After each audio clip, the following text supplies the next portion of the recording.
Berawal dari baca terjemahan Al-Quran yang sudah tidak utuh dan itu miliknya baby sister saya. Iya, bahkan saya sampai sempat impus 3 botol, sempat opnam gara-gara tidak bisa memahami Al-Quran tersebut. Tapi keinginan belajar tuh ada. Dan bahkan saya sempat juga dilarang untuk berteman dengan yang muslim kan gitu. Saya diusir dari masjid juga pernah. Kamu nih kenapa? Kalau kamu mau mati, mati aja, dibilang gitu. Tiba-tiba kucing lompat dari atas, ya Allah. Itu rasa mau copot jantung. Allah itu tidak tidur ya. Allah itu benar-benar menyaksikan dan melihat apa yang terjadi pada diri kita. Ya udah, kamu tekunin aja, belajar aja terus. Nanti kamu akan merasakan kenikmatan ibadah dengan.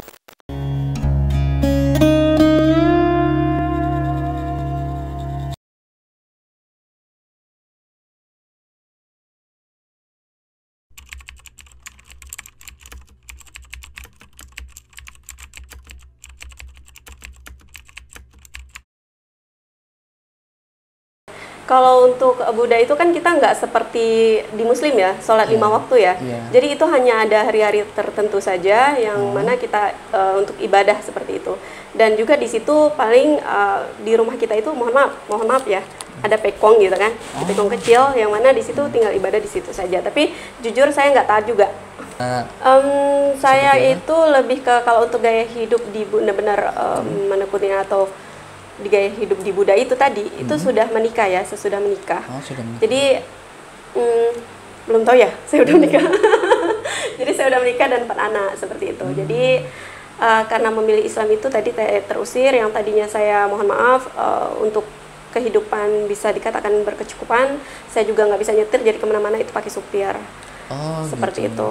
Tapi setelah saya memilih Islam, ya Masya Allah Tabarakallah, ya saya harus siap dengan konsekuensi untuk kehilangan itu semua. Itu aja sih.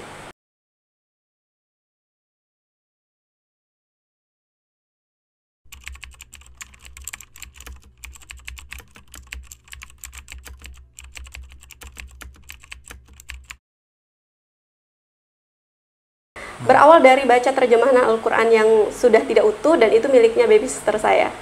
Oh, dari baby sister sendiri? Kenapa? Bukan dari baby sister, tapi kebetulan baby sister saya itu muslim dan dia bisa saya katakan muslim yang sangat taat.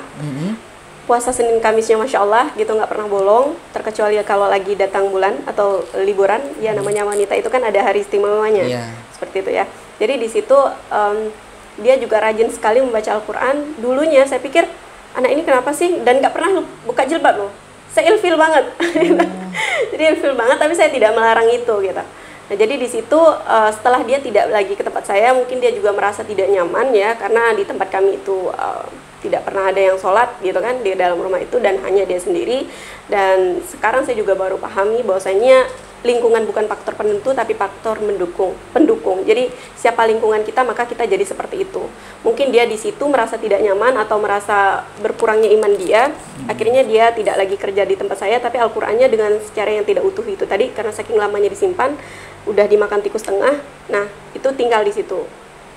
Jadi berawal dari baca terjemahan dari Al-Quran itu gitu.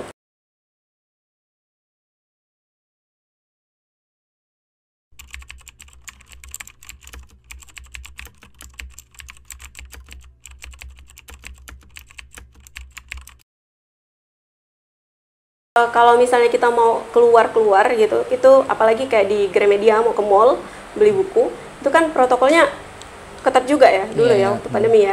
Dan jujur saya bukan penduduk masyarakat yang taat aturan juga. Jadi saya tidak mengikuti protokol itu semua, jadi nggak bisa masuk mall tuh ceritanya. Ya udah, satu-satunya buku yang belum saya baca, padahal buku itu 1 lemari loh saya. Ya itu udah habis semua. Jadi itu satu-satunya buku yang belum saya baca. Ya udah saya baca gitu. Ya, saya tahu itu Al-Quran, saya tahu itu kitab suci Al-Quran. Hanya saja saya nggak tahu apa yang ada di dalamnya. Karena yang kita tahu kan Al-Quran itu memang ada bahasa Arabnya aja kan. Iya. Nah, tapi di situ saya menariknya ada terjemahan Al-Qurannya itu. Jadi saya baca di situ dari juz 1 sampai juz 5, itu saya nggak paham apa yang saya baca. Jujur, saya sakit kepala waktu itu. Pusing dibuat. Bahkan saya sampai sempat impus 3 botol, sempat opnam gara-gara tidak bisa memahami Al-Quran tersebut. Tapi keinginan belajar tuh ada. Tapi dulu, kalau sekarang alhamdulillah Allah udah kasih hidayah yang mana bisa memahami walaupun tidak semua ya. Sedikit Allah kasih ilmu, sedikit sekali ya, bisa kasih ilmu bahwasanya setiap ayat Al-Quran itu saya bisa memahami.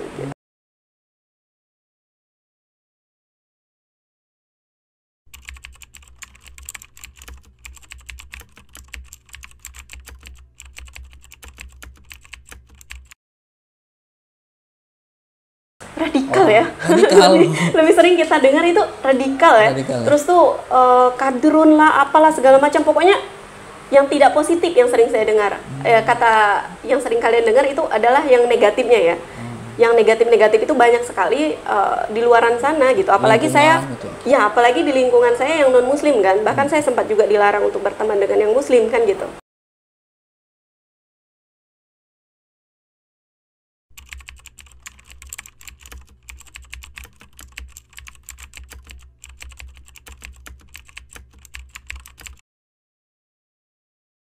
Panjang ya ceritanya ya. Singkat aja, jangan banyak-banyak. Karena waktu kita singkat gitu ya. Oke, nah jadi kenapa sih memilih Islam gitu kan? Kenapa sih Islam itu bagus? Karena ya itu tadi saya membaca terjemahan Al-Quran itu tadi dari juz 1 sampai juz 5. Saya sempat pusing, sempat sakit ya. Habis itu saya juga pernah diopnam.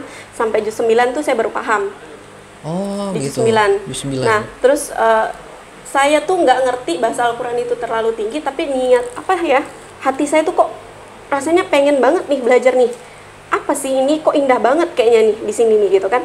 Nah, terus saya baca di Google, cari tahu nih setiap terjemahan arti-artinya itu maksudnya apa, Tafsir, ya? Tafsirannya ya. Jadi setiap surah itu kan ada mengandung makna di situ. Jadi setiap surah itu, surah ini nih maksudnya apa sih? Bercerita tentang apa sih? Kenapa sih dinamakan surah ini? Gitu. Nah, jadi di situ saya cari tuh semuanya. Terus juga kalau misalnya saya capek baca, saya dengar video ceramah-ceramahnya Ustadz-Ustadz itu, termasuk juga Ustadz Adi Hidayat ya, Ustadz Hanan Taki. Jadi saya ngefans sama mereka karena itu orang-orang pertama yang saya lihat waktu belajar gitu. Seperti itu. Jadi udah capek nonton, saya dengerin audio sampai ketiduran biasanya kayak gitu.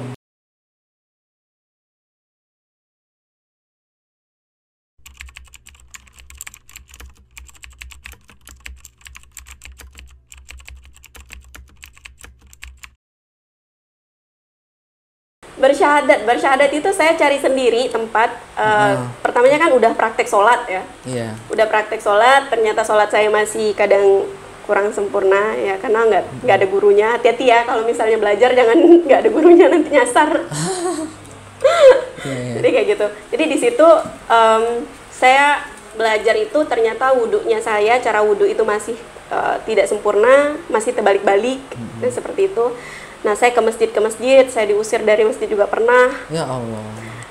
Ya, karena penampilan itu tadi. Oh, belum ini ya? Iya, karena penampilan itu tadi tidak menutupi dengan seharusnya, sedangkan itu tempat suci, tempat ibadah. Dan saya terbiasa tempat ibadah yang itu nggak harus pakai tertutup kan. Nah, jadi pergi pakai dengan cara yang seperti itu, pergi dengan pakai mini dress ya, pakai mini dress, terus pakai jas, blazer, ya seperti itulah. Jadi mungkin marbot masjidnya lihat saya itu, oh ini kok mau pergi ke masjid kayak pamer aurat gini ya gitu ya, mungkin kayak gitu ya. Jadi tuh disuruh tunggu keluar. Dia bilang, Mbak tunggu ke sana aja, dia bilang gitu kan, tunggu ke sana aja. Pak saya mau sholat loh, saya bilang kan gitu, karena saya nggak bisa sholat kemarin. Jadi makanya saya cari masjid itu supaya bisa berjamaah. Waktu itu tuh jadi kalau sholat asar 4 rakaat, sholat zuhur 4 rakaat, itu saya masih kurang tahu, masih kurang ingat. Maghrib 3 rakaat, itu masih kurang ingat gitu. Jadi salah satunya caranya ya dengan saya ke masjid itu tadi gitu. Pergilah ke masjid itu, diusir tuh ada 2 atau 3 kali saya yang kusir dari masjid karena penampilan itu tadi gitu. Tapi ya itu lagi, saya nggak menyalahkan marbot masjidnya juga ya, nggak menyalahkan marbotnya juga. Kesalahan itu dari diri saya ya, karena saya belum paham ya, karena ketidaktahuan, karena kebodohan diri saya sendiri itu tadi. Nah cuma yang agak kemarin sedikit ada rasa sedih di hati saya saat marbot masjid itu mengusir saya bilang saya mau sholat Pak, saya bilang gitu, karena saya takut ketinggalan, saya takut nggak tahu rakaatnya. Dia bilang kok sholat pakai kayak gini gitu kan, sholat pakai kayak gini. Udah dia langsung ke dalam, tunggu sebentar ya, ke dalam, terus ngambil sarung, saya disuruh pakai sarung di depan itu, di depan masjid.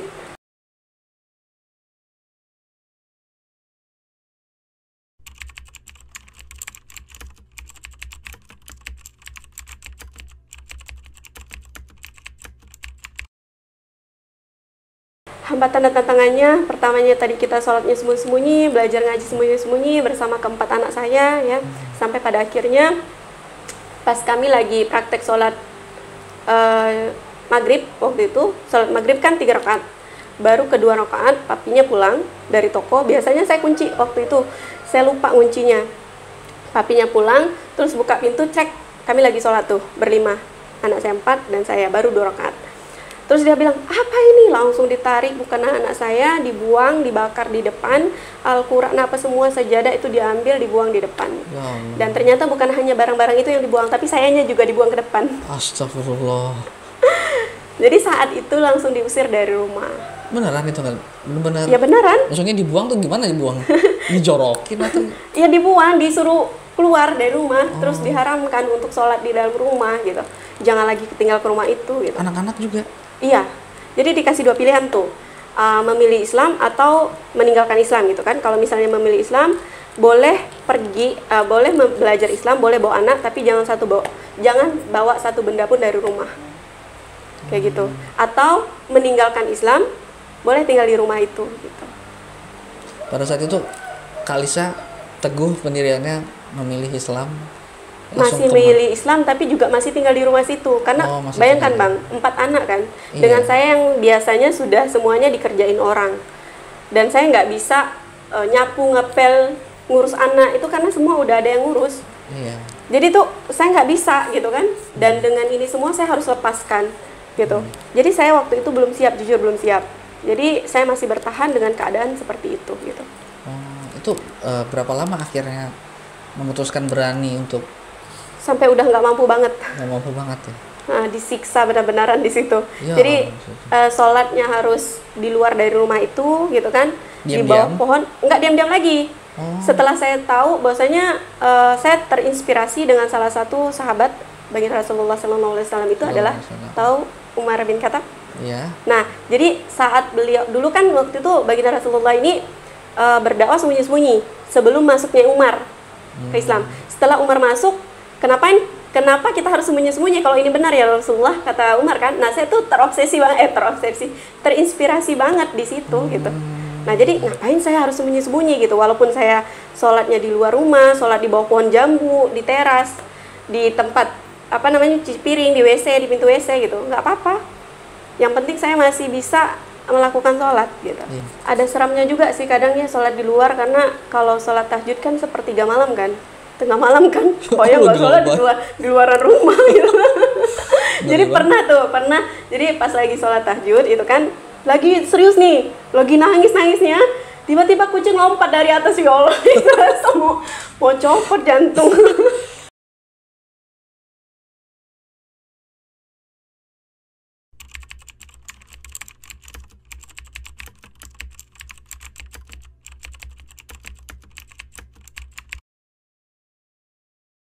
Jadi di situ udah berkali-kali diusir dari rumah, akhirnya saya udah nggak tahan. Terakhir itu saya bilang sama papinya, kamu boleh kasih anak-anak apa-apa, tapi tolong jangan kasih ini sama anak-anak, jangan mentang-mentang punya uang, semua barang tuh, semua apapun makanan yang tidak saya izinkan kamu kasih gitu. Nah, waktu itu dia kasih B2 itu kan. Nah, jadi di situ pertengkaran hebat banget, semua barang-barang itu pecah, lemari, meja, apa semua meja yang kayak gitu tuh, itu dipukul 2, terus mau dihantam ke saya. Nah, di situ sebelum kejadian itu saya bilang dulu sama yang pengasuh anak-anak saya bilang, kalian masuk ke kamar, kunci pintu kamarnya, apapun yang terjadi kalian jangan keluar, anak-anak jangan melihat ini, biar kakak aja yang tahu ini, biar kakak aja yang hadapin ini gitu, kalian masuk semuanya di kamar. Jadi mereka masuk di kamar, sampai mereka kan nangis-nangis tuh. Saya bilang nggak usah ikut campur. Saya bilang gitu. Yang penting anak-anak nggak lihat. Jadi itu meja dipatahkan, terus mau dihantam ke saya. Saya hanya diam aja. Tapi mungkin karena dia melihat saya diam itu, dia ada rasa takut di dalam hatinya gitu. Jadi nggak sempat dihantamkan. Tapi anak saya yang dari barang-barang yang lain itu sempat biru-biru juga di tangannya. Seperti itu, dan saya juga sempat biru juga di kaki, kena hantaman yang lain juga seperti itu. Nah, setelah itu karena udah nggak tahan, diusir tuh dari rumah. Saya sempat juga panggil kakaknya untuk menasehati adiknya, tapi ternyata responnya kurang baik ya. Responnya tidak terlalu gimana gitu, tidak seperti yang saya harapkan. Ya udah, akhirnya di situ saya udah nggak tahan sekali, barang kami dibuang, pakaian saya dibuang di depan, yang tadinya tuh ada nggak sih orang kasihan sama kita, tapi ternyata nggak ada ya. Ya itulah cara Allah gitu kan. Orang tuh lewat-lewat aja pakai motor, barang kita tuh dibuang semua, dan itu akhirnya ya udah, mungkin inilah waktunya ya Allah. Oke, kuatkan hati saya pulang. Saya bilang gitu. Saya telepon bapak saya nangis-nangis, Pak, saya mau pulang. Saya bilang gitu. Kenapa? Saya mau pulang, jemput aja. Saya pulang, mereka semua ikut pulang, anak-anak saya ikut, kita dijemput sama bapak sampai ke sana. Saya pikir bapak saya itu tadi responnya Masya Allah, tabarakallah, bisa menghibur saya dan lain sebagainya gitu kan. Tapi ternyata dia bilang gini, kamu nih kenapa, kalau kamu mau mati, mati aja, dia bilang gitu. Dia bilang gitu kan. Tapi saya di sini mikirkan anak kamu, karena tidak boleh bawa apa-apa kan. Setidaknya kamu bawa satu benda, kata bapak saya. Bawa satu mobil, bapak saya bilang gitu. Saya bilang, Pak, sebenarnya nih, sebelum bapak saya mikirkan anak saya 4 nih, saya udah mikirkan itu dulu. Makanya saya berkali-kali diusir, disakiti, bertahan. Gitu. Tapi Masya Allah, tabarakallah, bapak saya sekarang menjadi garda terdepan saya untuk berdakwah. Dan membangun sekolah Quran, alhamdulillah. Masya Allah. Sekolah Quran, maaf, TPA.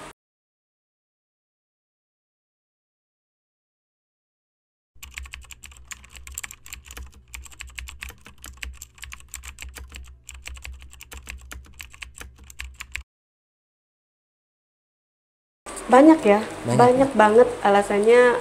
Ya pokoknya di Islam itu menurut saya itu nikmat banget, yang mana saya tidak pernah saya dapatkan di situ. Saya pas mencari Tuhan, saya pernah juga ikut ke gereja, saya juga ikut pelayanan di Katolik dan lain sebagainya. Sampai saya berdoa di depan patung, mohon maaf, patung Yesus itu tadi. Biasanya saya sudah dibawa di dalam satu ruangan ya sebenarnya ya, dan di situ saya udah saya katakan didoktrin, yang saya itu dipertemukan dengan ini salah satu murtadin, seorang wanita ya, dari Islam pindah ke Kristen seperti itu. Jadi jujur di situ saya sempat terpengaruh, tapi di hati saya menolak.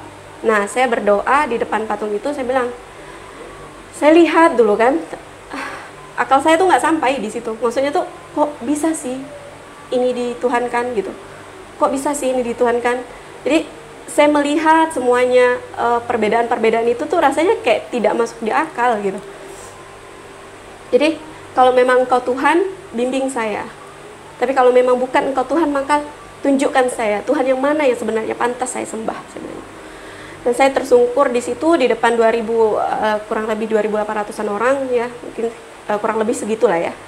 Di situ saya tersungkur sekitar 30 menitan, terus habis mereka doa dan lain sebagainya, itu bahasa roh ya. Ada yang bahasa roh kan kalau di agama itu kan. Nah, jadi habis itu mereka langsung dekap saya, peluk saya, mereka juga ikutan nangis. Kata mereka, Lisa, kamu beruntung, Roh Kudus memasuki kamu. Dia bilang itu, kamu orang pilihan, Roh Kudus memasuki kamu. Dia bilang gitu. Justru sebenarnya saat saya tersungkur itu, saya mendapatkan petunjuk yang sebenarnya bahwasanya Tuhan yang ini yang pantas saya sembah gitu. Islam. Betul. Malah menemukannya di dalam depan patung. Depan patung.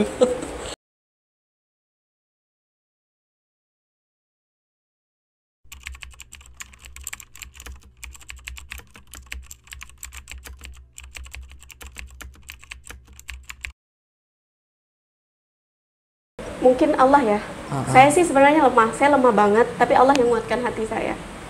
Jadi setelah dari rumah bapak itu, kan nggak nyaman tuh selama 2 minggu. Iya. Bahkan bapak kalau ketemu saya di depan pintu buang muka kan. Iya. Pokoknya nggak nyaman banget, rasanya di situ selama 2 minggu itu tidak ada satu orang pun yang mensupport saya, mendukung saya. Dari kakak saya, adik saya, ada kata-kata yang tidak nyaman. Saya kalau ingat ini rasa pengen nangis deh, sih. Karena tuh nggak mudah banget gitu. Jadi dari kakak saya, adik saya ya, satu-satunya orang itu yang tidak memberikan respon yang tidak baik itu hanya mama saya. Jadi selama 2 minggu itu saya mengurung diri saya dulu. Setelah itu saya pikir kayaknya nggak bisa lah kayak gini nih. Saya mau kerja, saya mau titipin anak saya ke kakak saya, tapi ada kata-kata yang membuat saya juga tergores hati saya di situ. Tapi mohon maaf, untuk saat ini kakak saya, Masya Allah, tabarakallah, sudah sangat luar biasa. Dia menjadi garda terdepan saya juga. Nah, jadi di situ saya datangin, saya temuin mama saya bilang, Mak, saya tidak punya apa-apa. saya nggak punya apa-apa, saya bilang itu, saya cuma minta restu dari mama. Ini nggak ada orang lagi yang dukung saya soalnya. Saya hanya minta restu dari mama, saya nggak minta harta mama, saya nggak minta apa-apa dari mama. Saya cuma minta doa mama. Restui saya saja. Saya memilih ini untuk kita bekal nanti di surga. Untuk bekal kita nanti, saya bilang pulang. Saya bilang gitu. Mama saya diam, agak lama sekitar 15 menit. Habis itu, mama saya ngomong gini, aku nih bisa apa gitu. Aku nggak bisa apa-apa. Aku nih bisa apa, kata mama aku. Kata mama saya kan, aku nggak bisa apa-apa. Ya udah kau balik ya lagi di Pontianak ini. Bayangkan, saya di Ponti ini nggak ada rumah karena saya udah diusir kan. Dan saya punya anak 4. Di rumah sana nggak diterima, di rumah sini saya juga tidak diperlakukan dengan baik, ibaratnya seperti itu, tidak disupport. Jadi bismillah, dengan berbekalkan doa dari mama, restu dari mama, saya balik ke Ponti, saya ngekos dengan kamar yang ukurannya 2x3, 4 anak. Di situ makan, di situ tidur, di situ masak, di situ semuanya beraktivitas. Dan saya baru tahu ternyata kalau ngekos itu harus bayar dulu, baru tinggal. Belum pernah ngekos malah. Betul. Betul ya. Jadi setelah itu pun ya itulah rencana Allah ya, cara Allah juga menolong saya. Saya ngekos setelah 2 minggu, yang punya kos itu baru nagih. Kak Lisa dia bilang, udah ada belum uang kosnya? Udah 2 minggu.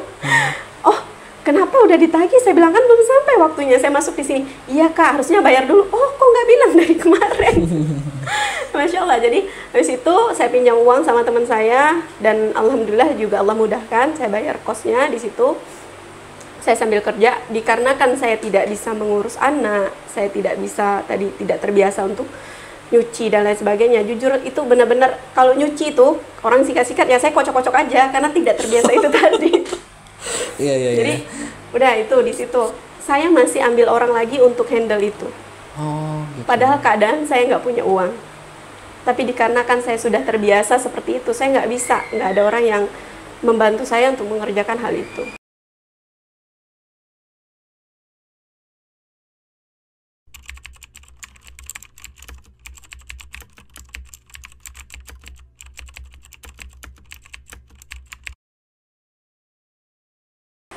Jadi itu dia ya, itulah cara Allah untuk menolong kami juga. Biasanya yang dulu anak-anak itu apa-apa aja kan difasilitasin. Dan kalau misalnya butuh apa-apa gitu langsung dikasih. Kalau untuk 100.000 sehari itu mungkin nggak cukup gitu, kadang lebih, apalagi anak saya 4 itu tadi kan.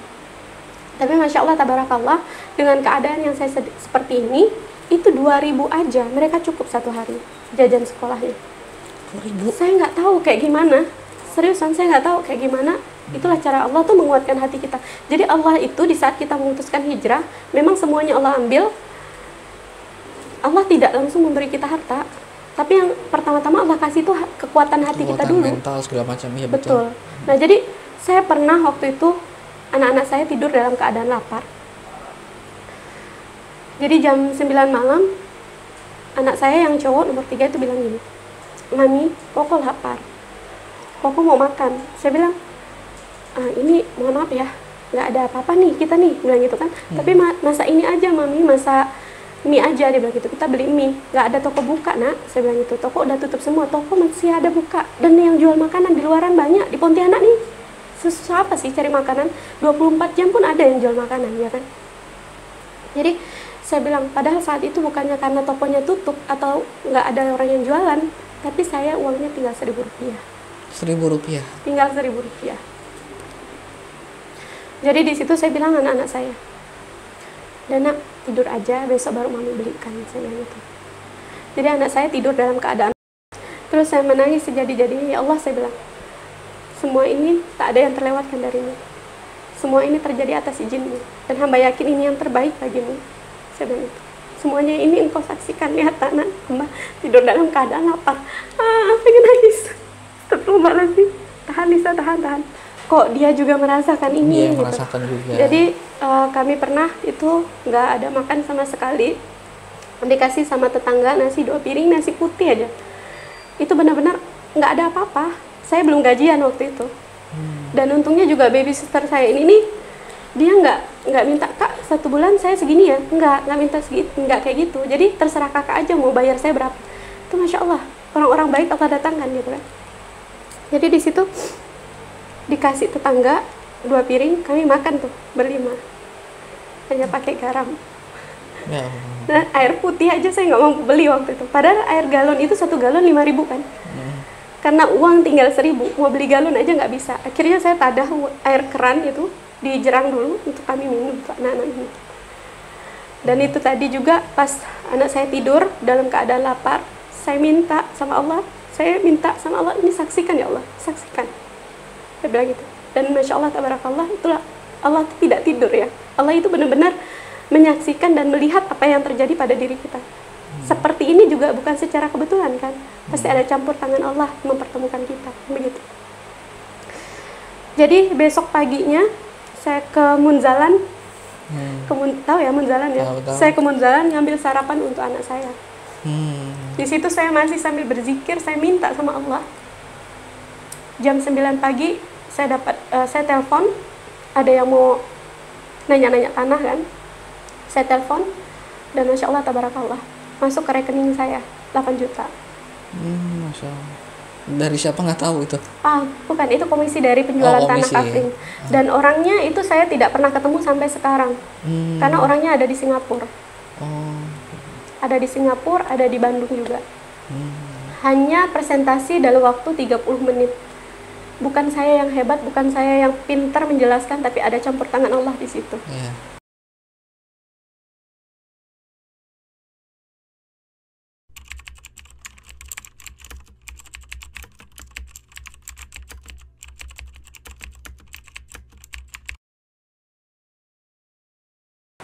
Banyak ya, seperti apa ya? Banyak ya? Banyak banget ya. Jadi tuh, ya itu tadi, salah satunya rezeki juga ya, saya rasakan nilai nominal uang itu tadi. Kalau yang dulu banyak, tapi terasa sedikit.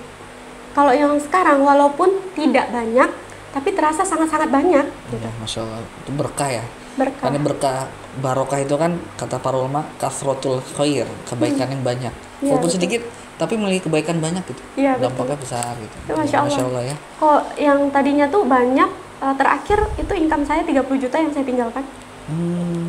Nah, itu rasanya tuh cepat banget habisnya. Tapi yang di sini walaupun tidak sebanyak itu, tapi kok awet banget gitu. Awet banget gitu. Masya Allah gitu. Terasanya lama.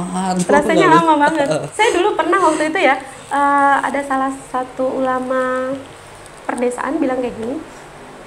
Waktu saya sedang mencari Tuhan kan banyak tanya banget. Jadi dia bilang kayak gini, ya udah kamu tekunin aja, belajar aja terus, nanti kamu akan merasakan kenikmatan ibadah, dia bilang gitu. Walaupun kamu dibayar 1 juta untuk meninggalkan 1 rakaat sholat, kamu tidak akan mau meninggalkan sholat itu, dia bilang gitu. Saya pikir gini, dulu saya masih duniawi banget, masa sih 1 juta dengan 1 rakaat gak sebanding gitu kan. Kayaknya saya pilih 1 juta deh, benar saya pilih kayak gitu kemarin. Jadi tuh, tapi setelah sekarang, jangankan 1 juta, ternyata saya meninggalkan semua yang saya miliki, dari rumah, mobil, pasangan, aset, tabungan, semua saya tinggalkan, itu hanya demi sholat. Masya Allah.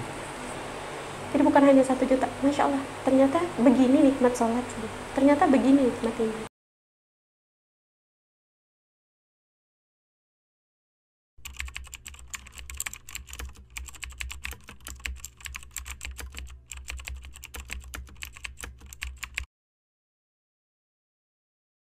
Ada juga biasa mereka itu yang udah memutuskan muslim, atau yang muslim itu sendiri, yang muslim dari lahir, tapi mereka sendiri masih tidak yakin dengan kepercayaan mereka sendiri. Dalam arti kata tuh tidak yakin dengan agama mereka sendiri. Itulah juga yang sering saya katakan, di sini banyak sekali PR-PR kita juga ya ini ya. Banyak sekali orang Islam tapi tidak berislam. Apa sih itu Kak Lisa? Mereka itu muslim tapi mereka tidak tahu dengan kitab mereka sendiri. Mereka bisa mengaji tapi tidak tahu apa yang mereka baca. Jadi itu saran saya, mengaji dan juga kalau bisa baca terjemahannya agar tahu apa yang kita baca. Seperti itu. Dan juga orang yang di luar sana non muslim itu melihat bukan kitabnya. Padahal kalau kita mau melihat satu kaum itu, lihatlah kitabnya, bukan kaumnya, bukan orangnya. Tapi orang yang di luar sana, belajar dari pengalaman saya sendiri, saya juga melihat itu bukan Alkitab Islamnya, bukan Alkitab Al-Qur'annya, tapi saya melihat orangnya. Nah, Islam itu seperti ini, Islam itu seperti ini. Jadi yang negatifnya itu lebih banyak kelihatan. Gitu. Nah, jadi PR kita sebagai orang Islam ini teman-teman, perlihatkanlah Islam itu tuh bahwasanya indah. Iya, Masya Allah. Islam itu indah. Ini loh yang diajarkan, dicontohkan oleh baginda Rasulullah SAW. Kita contohkan itu, kita perlihatkan itu. Dan nggak sulit ya, mudah dipahami. Betul, mudah dipahami. Seperti itu. Saya juga selalu bilang bahwasanya jangan menilai orang itu ini seperti ini seperti ini. No. Jadi apapun yang kita temui itu adalah cerminan dari diri kita. Jadi kalau kita melihat sesuatu itu yang kita temui, contoh nih kayak saya ketemu abang. Saya melihat abang ini orangnya tenang, santun. Iya. Tenang, santun, dan juga enak untuk berdiskusi begitu ya. Saya nggak tahu ya abang nilainya ke saya kayak gimana gitu ya. Nah, jadi saya melihat, oh ini bagus nih orangnya nih, enak nih dibawa diskusi. Itu adalah cerminan dari diri kita. Kita itu akan dipertemukan dengan orang-orang yang sama seperti kita, seperti itu.